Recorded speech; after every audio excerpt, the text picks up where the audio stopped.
जय श्री कृष्ण। श्री कृष्ण से सीखें अपने जीवन को बेहतर बनाने के गुण। श्री कृष्ण का जन्म आधी रात में मथुरा के कारागृह में हुआ। कंस ने माता देवकी और पिता वसुदेव को कैद कर रखा था, क्योंकि इन दोनों की 8वीं संतान के हाथों से कंस की मौत होनी थी। श्री कृष्ण ने 8वीं संतान के रूप में जन्म लिया और उसी रात को पिता वसुदेव उन्हें लेकर गोकुल गए। गोकुल में नंद बाबा को उन्हें सौंपा और नंद यशोदा की संतान महामाया को लेकर लौटे। जीवन का संघर्ष जन्म के साथ ही शुरू।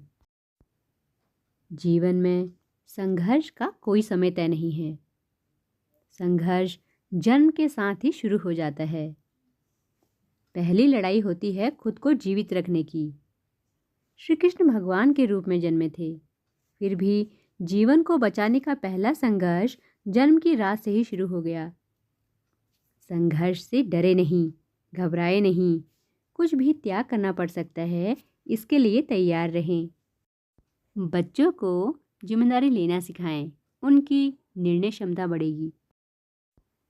कृष्ण जब 5 साल के थे, तभी से अपने घर की गायों को चराने के लिए जंगल ले जाते थे।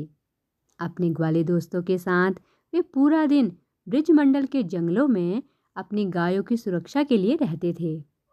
वहीं साथ लाया हुआ भोजन करते। शाम तक वे गायों के बीच रहते थे, उनका ध्यान रखते। बच्चों को लाड प्यार दें, मगर उन्हें जिम्मेदार भी बनाएं। उन्हें छोटे छोटे काम भी सौंपें।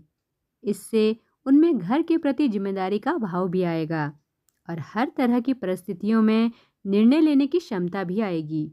प्रेम का भाव भी बढ़ेगा। इससे घर और परिवार के प्रति वे ज़्यादा गंभीर होंगे। उनके मन में प्रेम का भाव भी रहेगा। गलत कामों का विरोध करें, बच्चों को भी यह सिखाएं। वृंदावन और गोकुल के लोग इंद्र की पूजा करते थे, ताकि इंद्र अच्छी बारिश कराए। इंद्र मेघों के राजा हैं, बारिश कराना उनका मूल कर्तव्य है। कृष्ण ने इंद्र की पूजा रुकवाई और गोवर्धन की पूजा शुरू कराई। इंद्र ने गोकुल पर भारी बारिश की, तो कृष्ण ने गोवर्धन पर्वत उठाकर सारे लोगों की रक्षा की, लेकिन इंद्र की पूजा नहीं होने दी। लोगों को उनके कर्तव्य पूरे करने के लिए रिश्वत नहीं लेनी चाहिए। गलत को रोकें। हमारे संस्कार ऐसे हों कि गलत कामों का विरोध कर सकें। ऐसे संस्कार बचपन में ही दिए जा सकते हैं। बचपन में सिखाई गई अच्छी आदतें जीवन भर रहती हैं।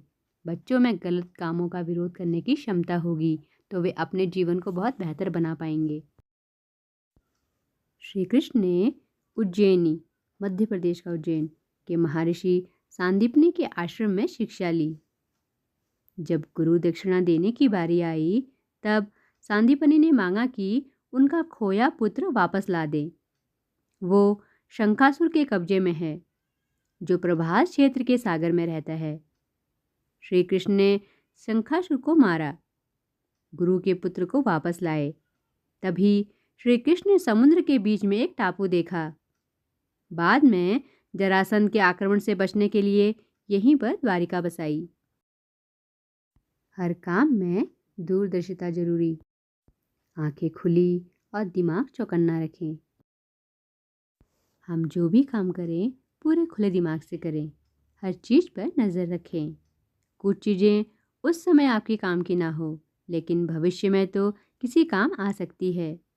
हमेशा दूरदृष्टि रखते ही चीज़ों के बारे में सोचना चाहिए।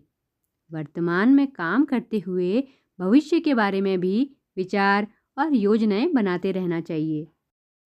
जय श्री कृष्ण।